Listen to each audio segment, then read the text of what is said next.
Well, hi, everybody. I am showing it's about 1 minute after the top. So I'm going to go ahead and start the recording and we're going to get started.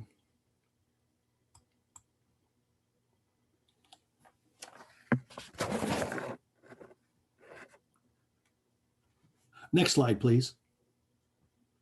Welcome. I know you have many choices when choosing your professional development. There are many opportunities here at the University of Arizona Global Campus to have those options. So thank you for choosing us, Ed Talks, brought to you by the Department of Education and Liberal Arts here at the Global Campus.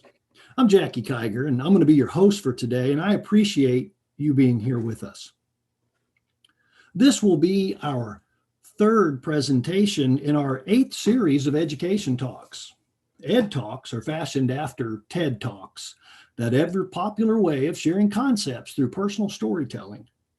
This year, it's all about multipliers, and the awareness of its importance that author Liz Wiseman has made known in her New York Times bestseller, Multipliers, How the Best Leaders Make Everyone Smarter. Our focus today will be on the topic of the Liberator. And here to help us explore and extend Wiseman's foundational concept of the Liberator with her story is our own Dr. Adrienne Hansen. As you listen to her story, you might listen for your call to action in sharing your practices that support a culture of leadership and that multiplier effect within your classroom and interactions with students and colleagues. Or perhaps you will find a new practice that her story sparks within you. Adrienne, can you come on the camera and say hello as I introduce you to everybody? Adrienne Hansen is a leader in all things liberal arts here at the Department of Education and Liberal Arts. Her and her team make up the second half of our department's name.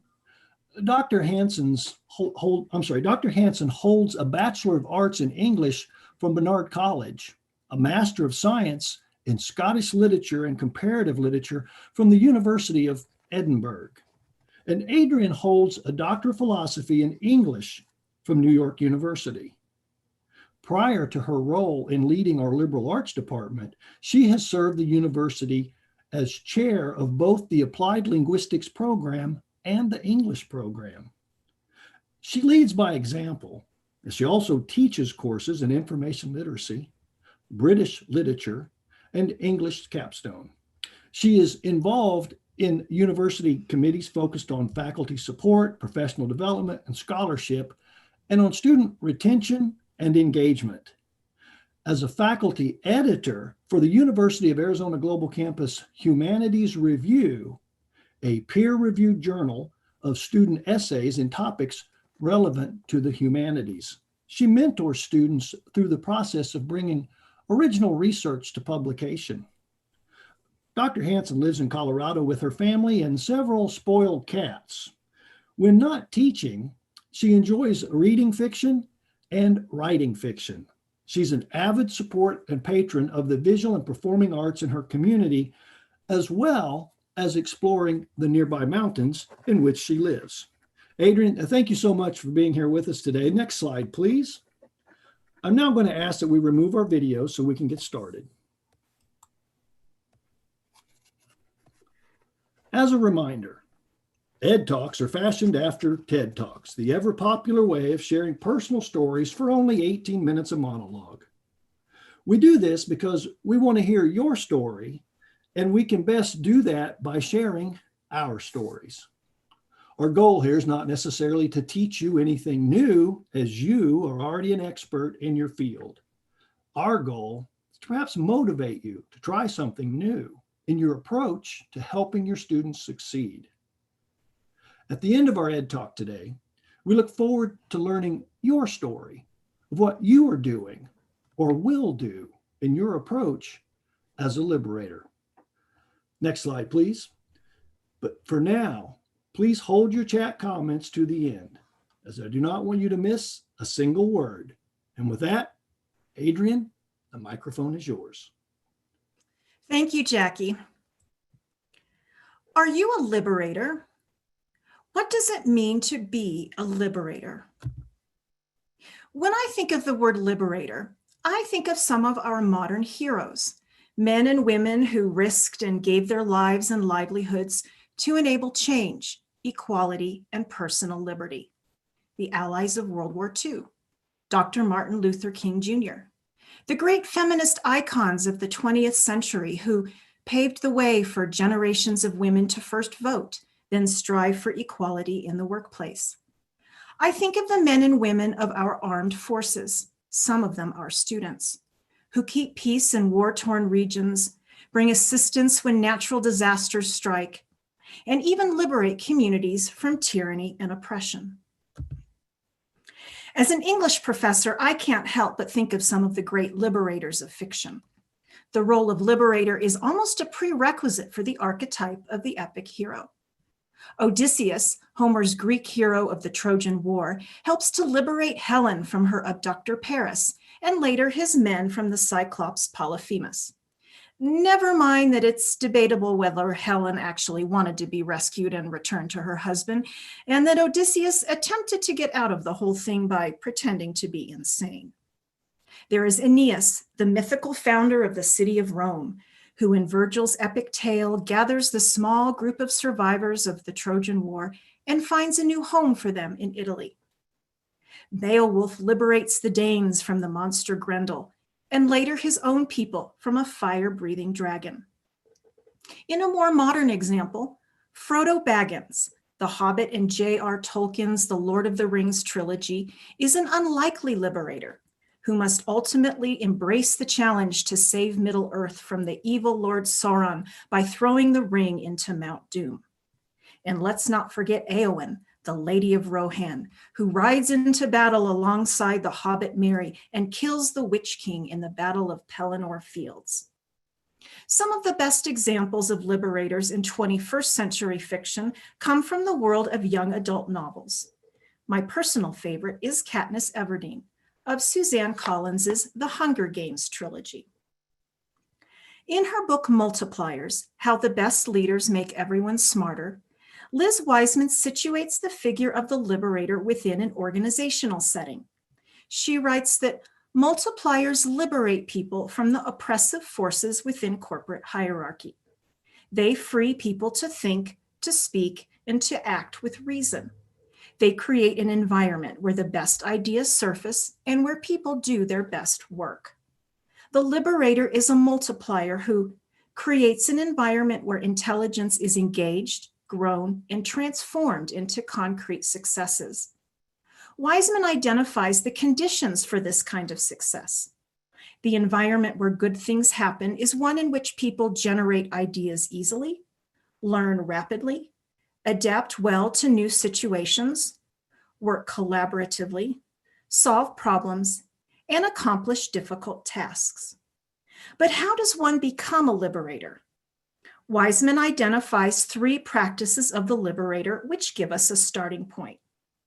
A liberator creates space, demands people's best work, and generates rapid learning cycles. Let's turn these into questions that are relevant to our work at UAGC. Where do you create space for your students and colleagues to learn, think, and produce?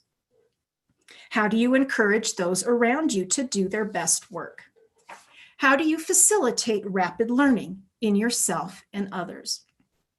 After reading Wiseman's chapter, I tried to think of times in which I had been a liberator, as a teacher, colleague, spouse, or mom. While I could think of a few instances, I thought I could understand the concept of the liberator better if I considered who in my life had been a liberator to me. One name came to mind, Suzanne. Suzanne is one of those people who, when asked who's had the greatest influence on my life, or who I admire most, or who was my childhood hero, her name comes instantly to mind. I met Suzanne when I was 4 years old. My dad had just retired from the Air Force at the end of the Vietnam War and enrolled in a graduate program.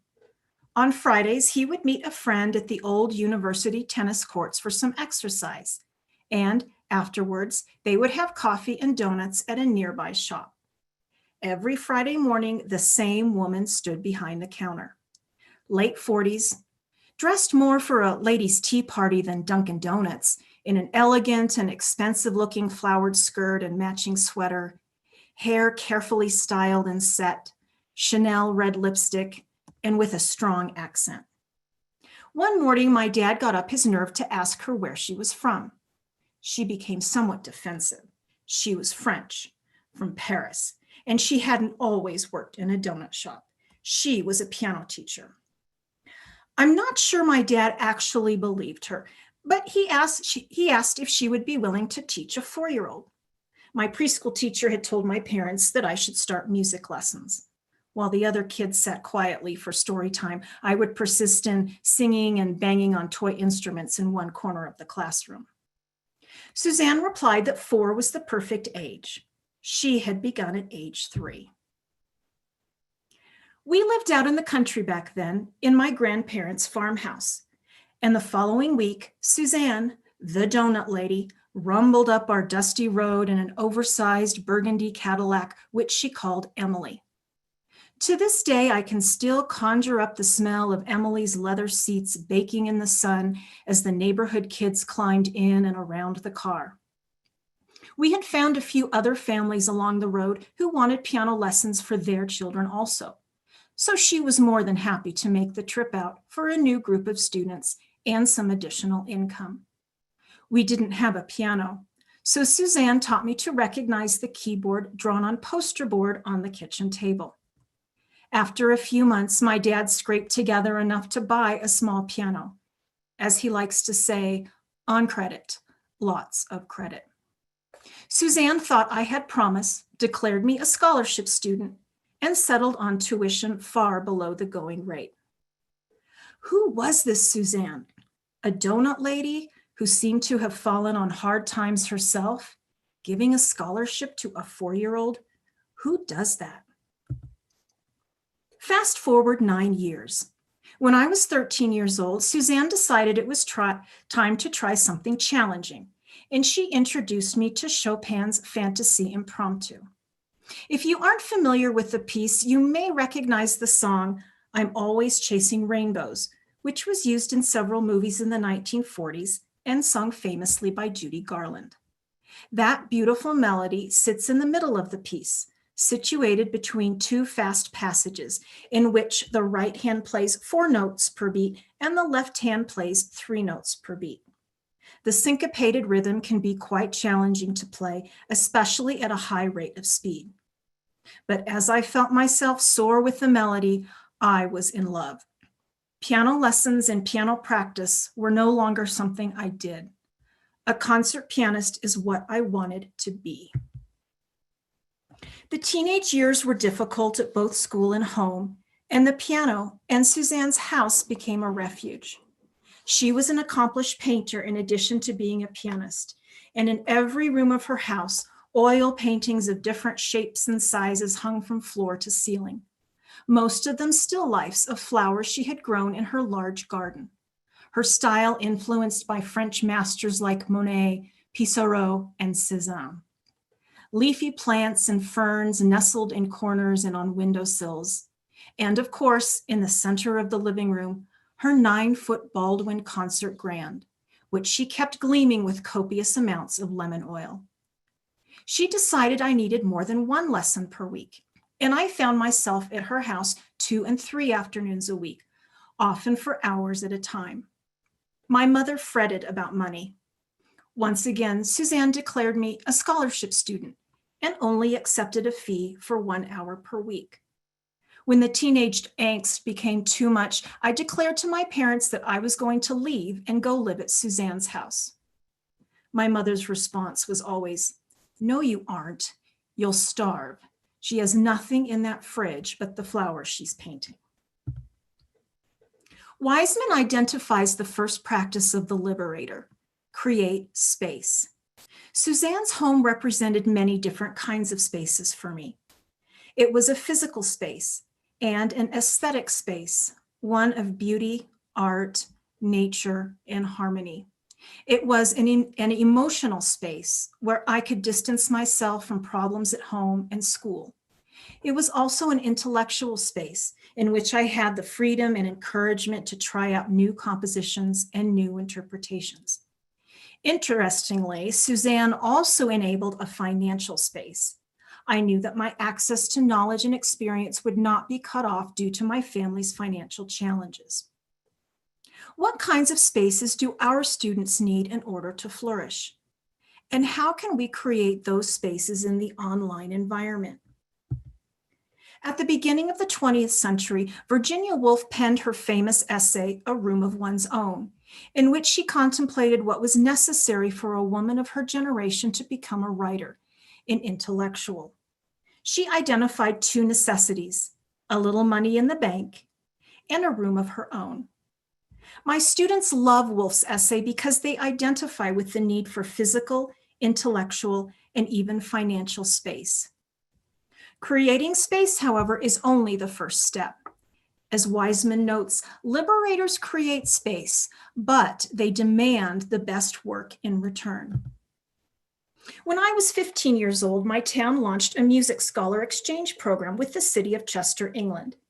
Each year, Chester would send a young musician to my town to play a concert, and my town would send a young musician to Chester to play at the beginning of the Chester Music Festival. I was selected the second year of the program, an exciting proposition for a teenager who had never really gone anywhere and had only been on an airplane once. My parents had decided that I needed a new influence in my musical life, and they had sent me to study with a professor of piano at the music school of our large state university. Everyone said I should feel very lucky. Leonard was the best teacher in the state, and his students consistently won the major competitions. But I didn't feel lucky. Wiseman identifies the opposite of the liberator, the tyrant. Now, it's probably unfair to label Leonard as a tyrant. He taught primarily graduate students. He demanded perfection, and he could only give 1 hour of his time. I was not a favorite, just another student, a 15-year-old taking lessons from a no-nonsense, take-no-prisoners professor who probably had better things to do. Wiseman writes that while liberators create an intense environment that requires concentration, diligence, and energy, tyrants create a tense environment full of stress and anxiety. Tyrants dominate the space and suppress people's thinking and capability. Lessons with Leonard were certainly tense. While he demanded perfection, he didn't always articulate how to get there, and he often seemed distracted by other work lying around the studio. After 3 months of preparing for my England concert and struggling with the Schumann sonata that he had chosen for my program, he declared that there was no way I would be ready and that I should withdraw from the contract. He would call the committee and see if his top undergraduate student could go. I was furious and convinced he just didn't want to help me. I found out later that he was planning a sabbatical and my concert was interfering with his plans. So back to Suzanne I went. I went to England and the concert was a success. It probably wasn't as perfect as it could have been under Leonard's coaching, but it was my best work at the time, and more importantly, I had fun. The second practice of the liberator defined by Wiseman is demand the best work. Both Suzanne and Leonard demanded my best work, but they did it in different ways. Leonard hovered over me while I played, both physically and intellectually. He called out every small error, which made his students tense and jumpy and resulted in more mistakes. He would even ridicule a student in front of an entire classroom during his weekly master class. One week it was me who couldn't get a passage quite right. My attempts went from bad to worse while he railed and huffed and puffed across the small stage and the graduate students watched in awkward terror. Frustrated, I slammed down the piano lid and stormed out. Suzanne made space for mistakes, and her focus was technique. If she could get a student to master technical skills, correct notes and musicality would come naturally. Suzanne once mentioned that she had worked as a teaching assistant of pianist and composer Nadia Boulanger at the Paris Conservatory in the late 1930s. Boulanger was known for mentoring composers such as Igor Stravinsky, Gabriel Fauré, Aaron Copland, Philip Glass, and Paul Hindemith. When a student brought Boulanger a new composition, she would dissect it line by line, circling 2 measures here and saying, "That there is a Bach fugue." Then circling 2 measures further down, "That sounds like a Chopin Polonaise." Then a few more measures further down, "These measures are Brahms." She would then ask, "Can't you come up with something more interesting? Is this your best work?" Finally, she would circle a line and say, "Aha, now that is you. Go and develop that idea." She is quoted as saying, "You need an established language, and then within that established language, the liberty to be yourself. It is always necessary to be yourself." Wiseman writes that asking people if they are offering their best work gives them the opportunity to push themselves beyond previous limits. But she also emphasizes that someone's best work must be given voluntarily. When a liberator creates an environment where someone's full effort can be offered and is desperately needed, the person will freely give their best thinking and work. Leonard telling me I couldn't do something made me want to do it even more, to prove him wrong. This happened again a year later, when I told him that I wanted to learn my favorite piece, Chopin's E minor piano concerto. He said it was too hard for me. Again, I was suspicious that he just didn't want to help me or didn't trust my abilities. I made a deal with him. I would learn it in 2 months. If I couldn't learn it in 2 months, I would give it up and not mention it again. I learned it in 2 months. Then I quit his studio and returned to Suzanne's. The third practice of the liberator is generate rapid learning cycles. Wiseman defines this as a rapid cycle between thinking, learning, and making and recovering from mistakes in order to generate the best ideas. Within this learning cycle, the liberator creates an environment that is equal parts pressure and learning. Liberators expect mistakes. So do tyrants. But while the tyrant stands ready to pounce on those who make them, the liberator stands ready to learn as much as possible from the mistake. In music, there really isn't such thing as a perfect performance, and there is never only one way to play a piece of music. A performer may interpret a composer's score through a variety of lenses. For example, the time period or style in which the composer was writing, recordings of other great musicians, or the performer's own emotional state or experiences. Each performance is an exercise in thinking, learning, and trying something new. At UAGC, our undergraduate courses are a brisk and intensive 5 weeks. A rapid learning cycle is automatically assumed in each course. But how do we facilitate student thinking, learning, mistake-making, and recovery within that framework? And how do we as instructors, course designers, and student support professionals learn from students' mistakes and our own mistakes? Suzanne was a master at facilitating rapid learning and rapid learning cycles, and I was privileged to be able to learn much of the classical piano repertoire in my nearly 15 years of study with her. But who was Suzanne? Suzanne, whose modest home in a Denver suburb was stuffed with displays of fine art, vases overfilled with exotic flowers, antique gilded furniture more suited for a museum, and a 9-foot concert grand piano. Who was this Suzanne, who proudly wore long mink coats to her students' concerts and dressed in brightly colored yet elegant clothing that seemed to come from another time? Who threw parties for musicians, artists, French expatriates, and bohemians, at which we would crowd around the piano and improvise late into the night, parties that made my mother nervous. I can still see Suzanne sitting at the piano, head thrown back in laughter, her fingers bright with red polish, sweeping the keys, creating astonishing sounds. Who offers a scholarship to a 4-year-old when they are eking out a living in a donut shop? Who continues to offer a scholarship to a 13-year-old when they are still living student to student. People who are liberators do that. Who was this Suzanne? Over the years, I was able to piece together a story, a history. Suzanne grew up in one of the wealthiest families in Paris. Her father was a tenor with the Paris Opera, and Suzanne entered the Paris Conservatory at a young age. The composer Claude Debussy was a regular guest at the family's home, and Nadia Boulanger, the mentor of many famous 20th century composers, took Suzanne under her wing. As the Nazis invaded France and marched towards Paris in the summer of 1940, Suzanne was one of many concert pianists who fled, with the help of Boulanger and a young American from Wyoming. She immigrated to America, married the American, and started a new life on his ranch outside of Casper, Wyoming. A woman who was liberated from war-torn Europe, who overcame bad marriages, dislocations, and economic hardship, became herself a liberator.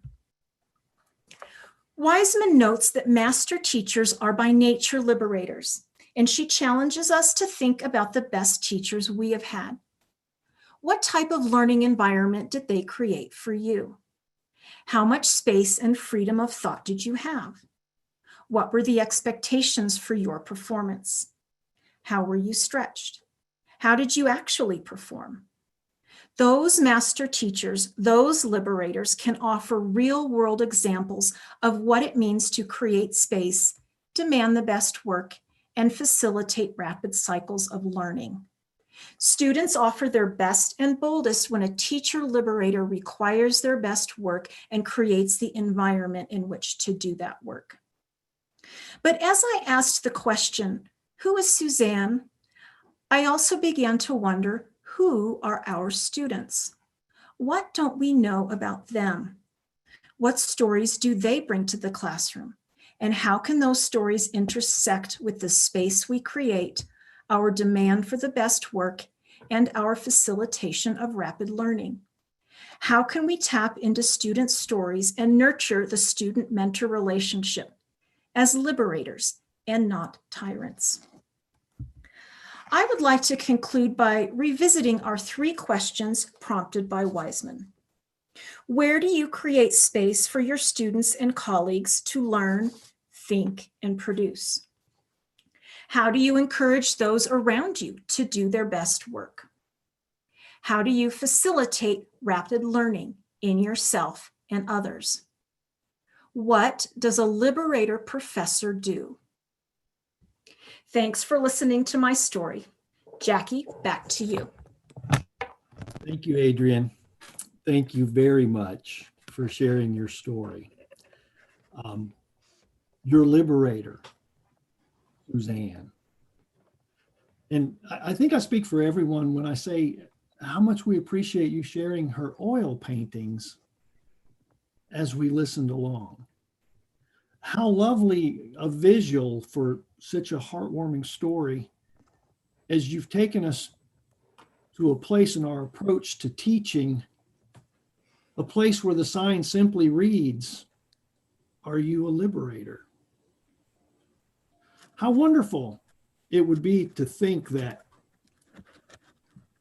my students, I can free them from that tyranny of APA format in that same fashion that Beowulf liberated the Dane from the monster Grendel, or that I too protect them from that fire-breathing dragon of plagiarism. Do my students, do they view me as Hunger Games Katniss, or even the Lord of the Rings Frodo? I don't know. But today, I think my work is done. If they could at all, in any shape or fashion, compare me to a humble coffee and donut host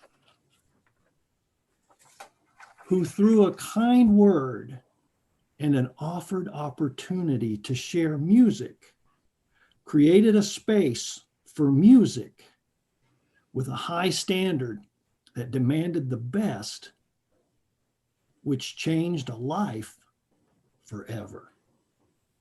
Audience members, we invite you to consider and share, how do you create that space for your students? How do you help them deliver their very best work? And how do you facilitate those rapid learning cycles? We'd also love to hear from you. So to share with us using your audio, simply raise your hand using the hand icon at the bottom of your screen. You will then be given the opportunity to unmute your microphone and share your story or your reflection. We invite you to join the conversation to inspire others with your story.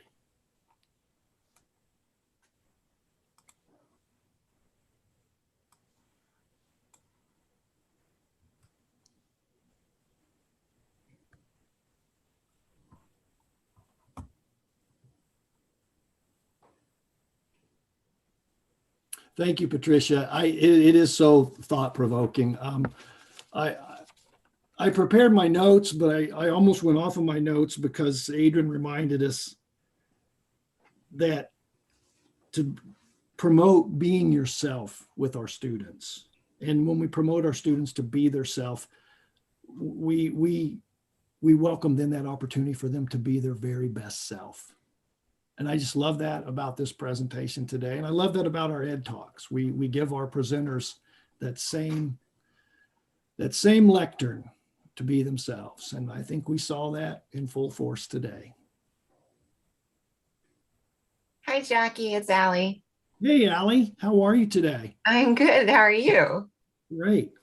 I think what Adrian was sharing and the different experiences she had with her piano teacher slash life teacher, more like it, it builds around their relationships. I think for us to have our students be able to be willing to go out on a limb and try something new and fail and be creative and go through that entire process, they have to know that it's okay.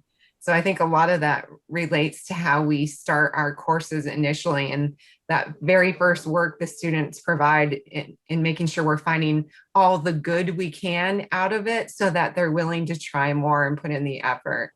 Obviously, the second piano teacher at the best piano teacher in the state was good at what he did, but he had no relationship with Adrian. And then so she had no reason to work towards his accolades. And I think we need to be real mindful of our 5 or 6 week courses that just fly by, that very first week is almost a make or break time for us.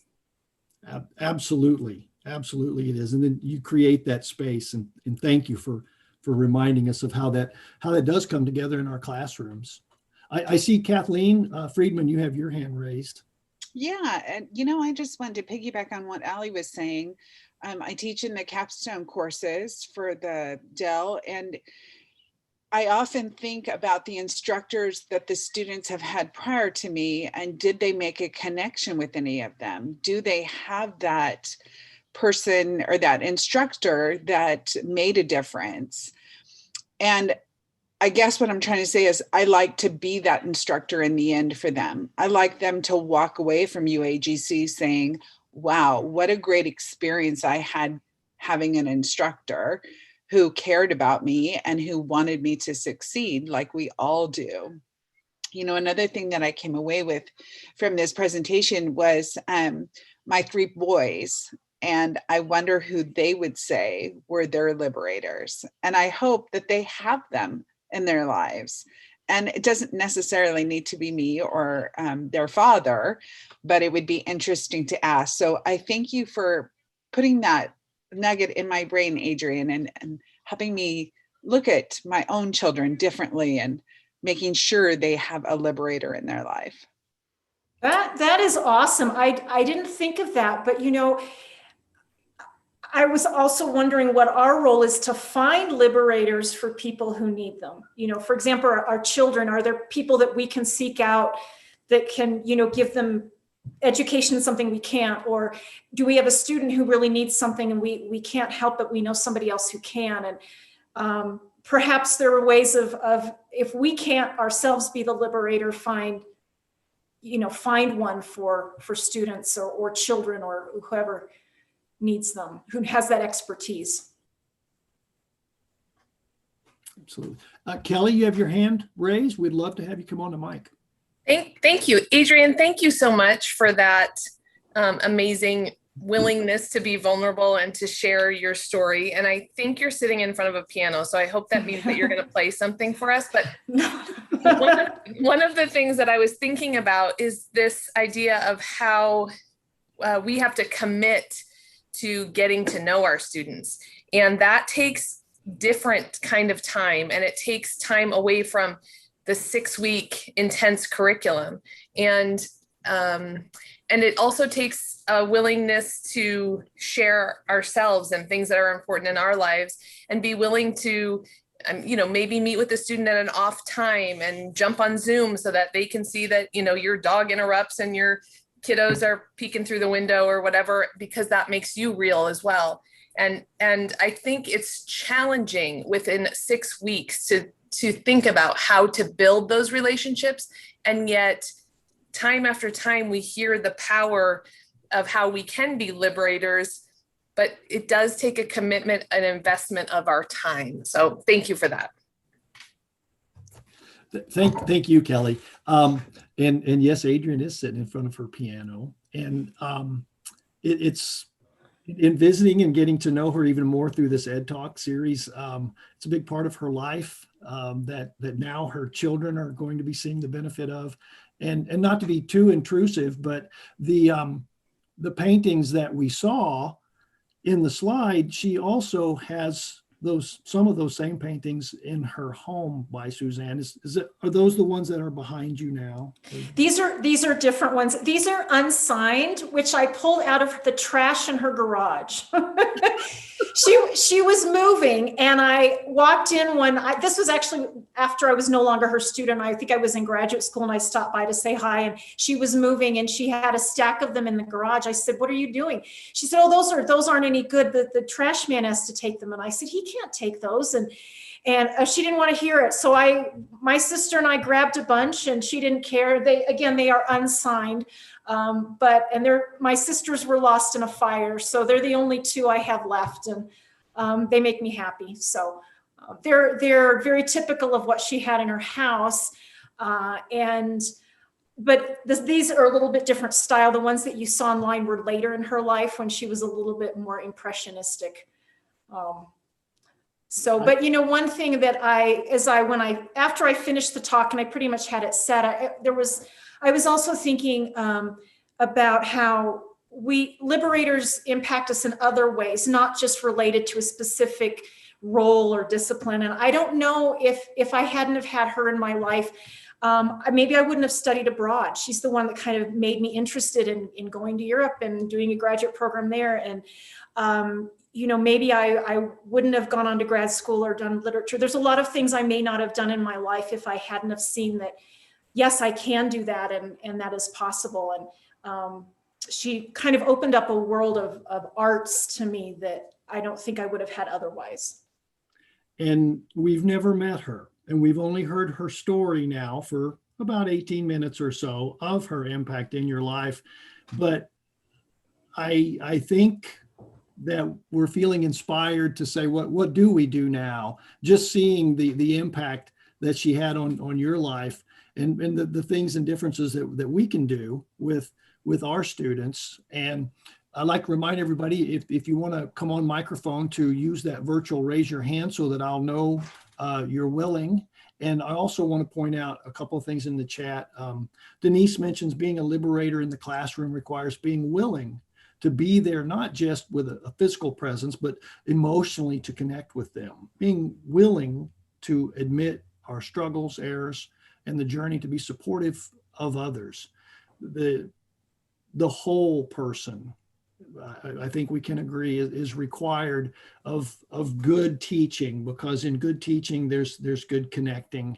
And I think we see that opportunity every day. And I feel maybe the purpose of this talk is to be a little more mindful of that, to say, okay, am I responding to it when I see those opportunities?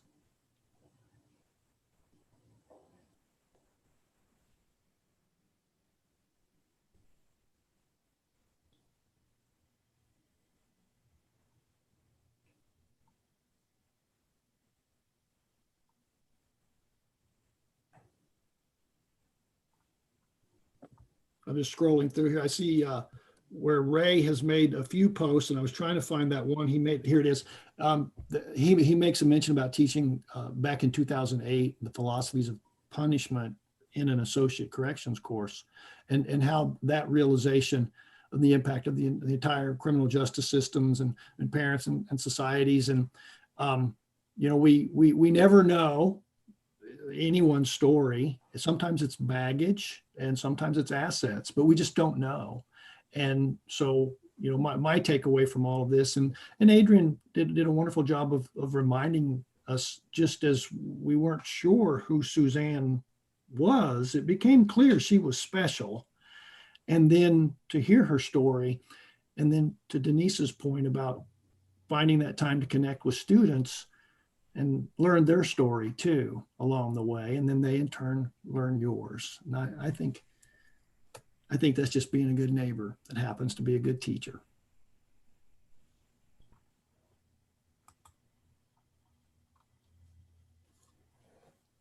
And along those same lines, Jackie, I have a lot of students who seem to be quite fearful. They're nervous about going back to school. They're nervous about a particular class. But one of the main things that they're nervous about is fitting the work into their lives. They have children, they have elder care, they have jobs. And when a student comes to me and says, I'm really, really sorry, I can't get that discussion posted by tonight, I can do it tomorrow. And you can feel hear the desperation there. And so I think it's so important to not be a tyrant and to be a liberator in giving them the space to do that. But I think in through this, the concept that I found most interesting was the one of space, and what space means. It means a variety of different things, and how we can create that. And I think we do pretty well with demanding best work and with learning cycles, but I think in the online classroom, the space issue is one that I think is worth thinking more about. And that's the one that resonated the most with me. Absolutely. And it's amazing that space, that online space, it used to be kind of an option to an education. And we saw in this last year where out of necessity, a lot of K through 12, especially, ended up moving over to an online space. I have a lot of friends who are K through 12 educators in the community that I live, and it was not a good experience for them because you can't simply move over. You have to prepare. You have to take that space and create those learning environments, certainly as we do in our approach to the curriculum we teach, but then also in how we introduce and train faculty to being responsive to that through professional development such as this. So I appreciate everyone's willingness to be here today to continue sharpening your saw and putting yourself in a position to say what can I do differently through the lens of a liberator. I don't see any more hands raised, and I see the chat is slowing down here. So while our time is winding down, I would like to remind everybody that please watch the chat box for your screen. You're going to get a link to the Ed Talk homepage where this recorded Ed Talk will be archived for future viewing, along with certificates of participation. You'll also find the link to the Ed Talk homepage in today's invitation. Next slide, please. We again want to acknowledge the work of Liz Wiseman in her Multiplier book for the inspiration for today's Ed Talk, as well as the rest of our series this year. We would like for you to mark your calendars and be watching for the June invitation for our next Ed Talk session, where on June the 17th, Dr. Jesse Upshaw will be your host, and Dr. Tamika Fitzpatrick will be sharing on the topic of the challenger. as we continue the conversation of multipliers. We thank you for joining us today. A huge thank you again to Dr. Adrienne Hansen for sharing with us and to inspire our next steps in supporting our students and each other. So on behalf of the Dean of the College of Arts and Sciences, Dr. Tony Farrell, and your friends here at the Department of Education and Liberal Arts at the University of Arizona Global Campus, we thank you for being here. We'll see you next month. Bye, everybody.